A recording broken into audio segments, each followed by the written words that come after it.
고양드론 교육원에서 준비한 구술시험 문제 중 별 2개의 난이도를 가진 영상입니다. 별 3개의 영상은 필히 암기해 주시고 별 2개의 영상과 별 1개의 영상도 반복 청취를 통해 구술 시험에 대비해 주시면 됩니다. 같은 내용이라도 질문은 조금씩 다르게 질문될 수 있으며 암기하기 힘든 단어는 풀어서 암기하셔도 됩니다. 합격할 수 있도록 기출 내용을 바탕으로 정성을 다해 만들었으니 지금 당장 아래 구독과 좋아요, 알람 부탁해요. 자, 시작하겠습니다. 사용 기체의 축간거리와 높이에 대해 설명해 보세요. 기체 대각선 축간거리인 모터 중심에서 모터 중심까지는 1390mm이며 높이는 710mm입니다. 현재 기체에 사용되는 프로펠러에 대해 설명해 보세요. 사용되는 프로펠러는 26인치 8피치 폴딩 프롭을 사용하고 있습니다. 피치에 대해 설명해 주세요. 프로펠러 1회전 시 이동되는 거리를 말합니다. 좌선회 또는 우선회 시 회전수가 올라가는 모터는 어떻게 되나요? 좌선회 하는 경우 오른쪽으로 회전하는 모터의 회전수가 빨라지며 우선회는 좌측으로 회전하는 모터의 회전수가 빨라집니다. 호버링 비행의 조건은 어떻게 되나요? 양력과 중력이 같을 때 정지 비행, 즉 호버링 비행이 이루어집니다. 등속 수평 비행의 조건에 대해 설명해 주세요. 양력과 중력이 같아야 하며 추력과 항력이 같아야 합니다. 참조로 등속도 비행이란 전진하는 추력과 당기는 항력의 힘이 같은 상태를 말합니다. 토크 상세란 무엇을 말하는지 설명해 주세요.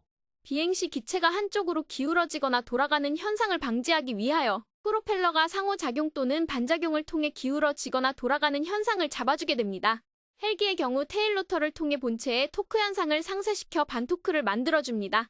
참고로 상쇄란 상반되는 것이 서로 영향을 주어 효과가 없어지는 것입니다. 영화 등에서 헬기가 돌면서 추락한다는 건 테일 로터에 문제가 발생되었다는 것이겠지요. 멀티콥터의 고도 유지 및 비행 원리에 대해 설명해 보세요. 모터 회전 속도의 제어를 통해 비행합니다. ESC 전자변속기의 기능에 대해 설명해 주세요. 플라이트 컨트롤러, FC로부터 신호를 받아 모터의 회전 속도를 제어해주는 장치입니다. 비행 제어 장치인 플라이트 컨트롤러, FC의 역할에 대해 설명해 주세요.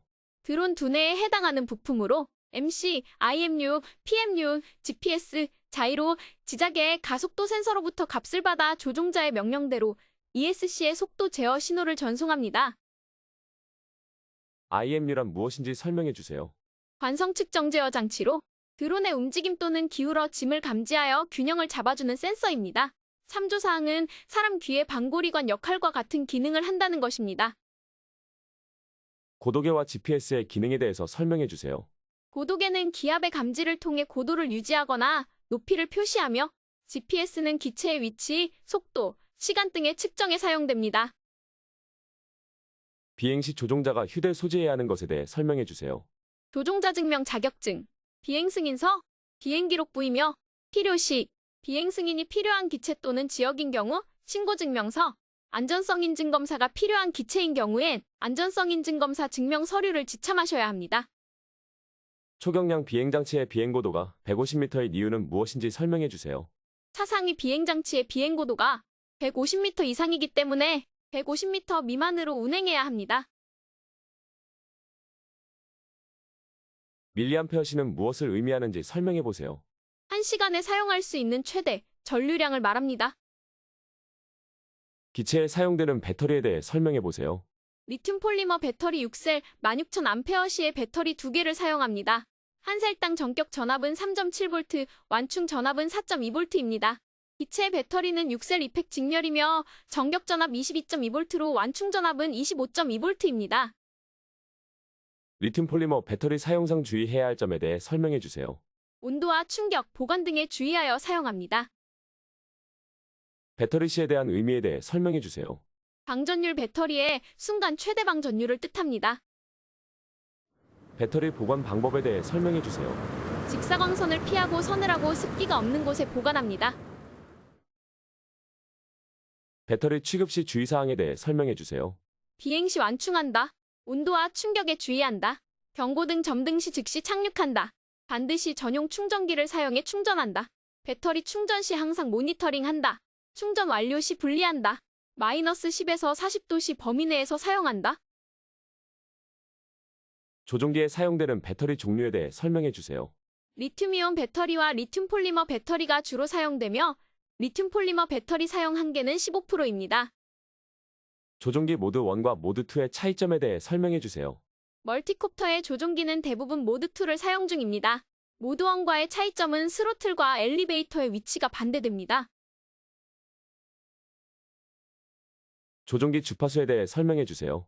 최근 조종기 주파수 대역은 2.4GHz와 5.8GHz를 주로 사용하며 사용 중인 조종기의 주파수는 2.4GHz입니다.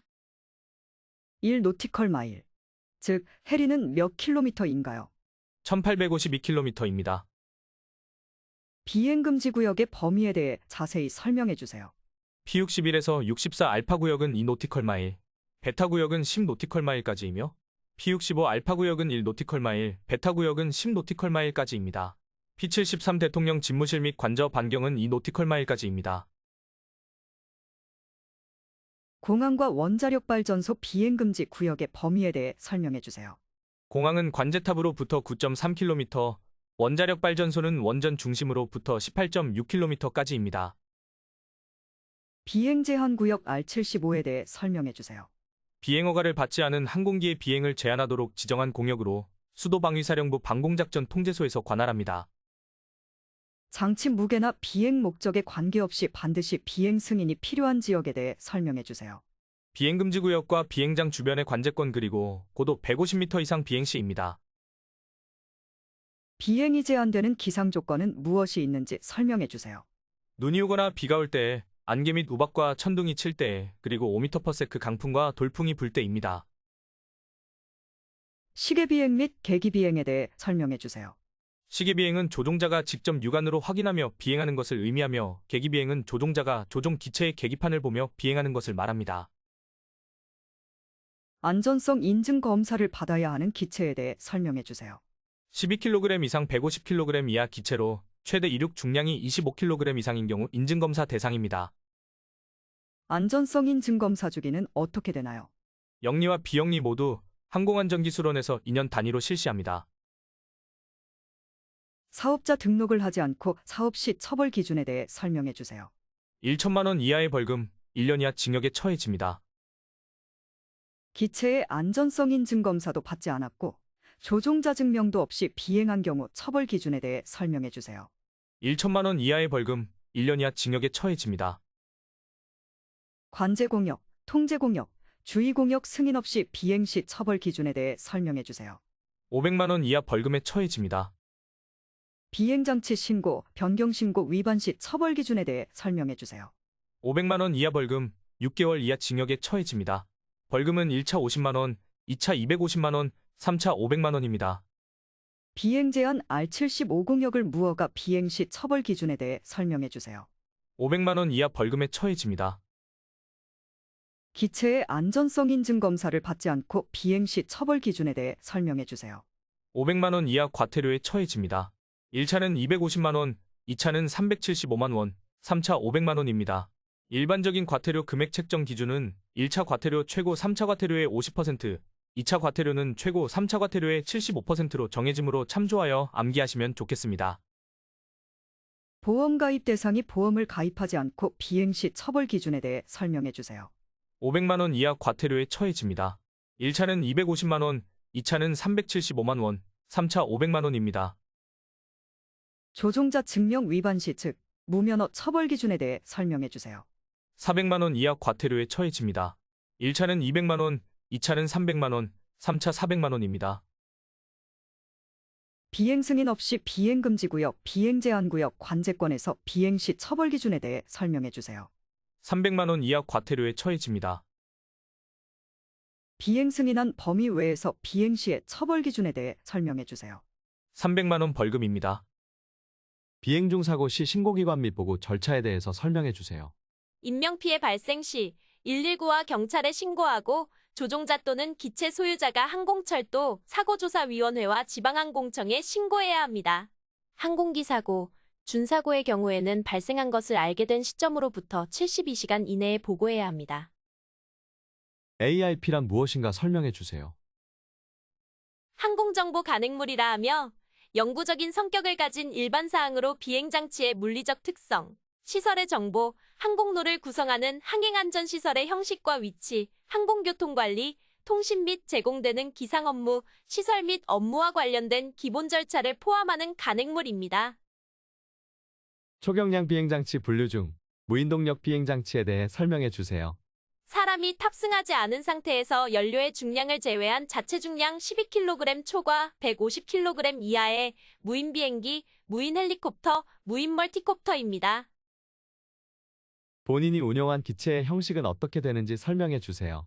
초경량 비행장치의 범위 중 자체 중량이 12kg 초과이며 150kg 이하인 무인 멀티콥터입니다. 초경량 비행장치의 신고 대상은 어떻게 되나요? 사업용으로 사용되는 비행장치는 중량에 관계없이 신고하여야 하며 비사업용이라 할지라도 최대 이륙 중량 2kg을 초과하는 경우 신고 대상입니다. 신고는 드론원 스탑 사이트에서 합니다. 초경량 비행장치의 신고 유형은 어떻게 되나요? 신규 신고, 변경 신고, 이전 신고, 말소 신고입니다. 초경량 비행장치의 소유자가 변경되었을 때 변경 신고는 며칠 이내에 해야 하나요? 변경 신고는 30일 이내 해야 하며 말소 및 멸실 신고는 15일 이내입니다. 초경량 비행장치의 신고 번호를 받고 난 후 기체에 표시하는 방법에 대해 설명해 주세요. 한국교통안전공단에서 고시된 표준 크기와 위치에 맞춰 표시하고 불가할 경우 최대한 식별이 용이한 곳에 표시합니다. 신고 번호 및 소유자 이름, 전화번호, 소유자 주소 등을 기재해야 합니다. 취득하고자 하는 자격증의 정확한 명칭에 대해 설명해 주세요. 초경량 비행장치, 무인 멀티콥터 조종자 자격증입니다. 자격증 취득 연령 제한은 어떻게 되나요? 1종, 2종, 3종은 만 14세 이상 가능하며 4종은 만 10세 이상입니다. 비행 중 조종기와 기체의 연결이 끊기는 노콘 현상 발생 시 어떻게 해야 하는지 설명해 주세요. 주변의 위험 상황을 알리고 스로틀을 50% 유지한 상태에서 페일 세이프 기능을 통해 이륙 지점으로 돌아올 수 있도록 주변을 관리해야 합니다. 절대고도와 진고도에 대해 설명해 주세요. 절대고도는 현재 지표면으로부터 항공기까지의 높이를 의미하며 진고도는 평균 해수면으로부터 항공기까지의 높이를 의미합니다.